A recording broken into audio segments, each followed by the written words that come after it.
Recentment hem publicat un article que l'hem fet en col·laboració entre la Universitat Politècnica de Catalunya i l'Institut de Salut Global de Barcelona, IS Global.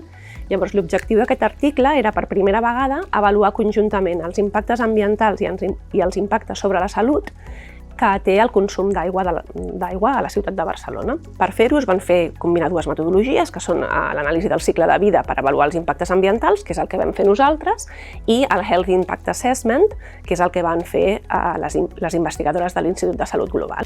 En aquest estudi vam plantejar 4 escenaris.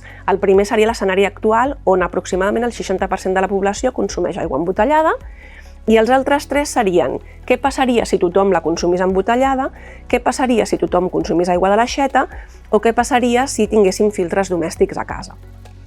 L'escenari que dona uns resultats pitjors a nivell d'impacte ambiental és consumir aigua embotellada, pel gran impacte que generen sobretot els envasos de plàstic. Per contra, l'escenari que genera un menor impacte sobre la salut seria consumir aigua mineral, envasada, o bé aigua de l'aixeta un cop ha estat filtrada. El guany sobre la salut de consumir aigua embotellada és molt petit si ho comparem amb el gran impacte ambiental que causa el fet de consumir aigua envasada en plàstic. Ens compensa generar tot aquest impacte ambiental que, a més, també tindrà conseqüències negatives sobre la salut de tots els organismes. Les característiques organolèptiques són el gust, l'olor, llavors molta gent no li agrada.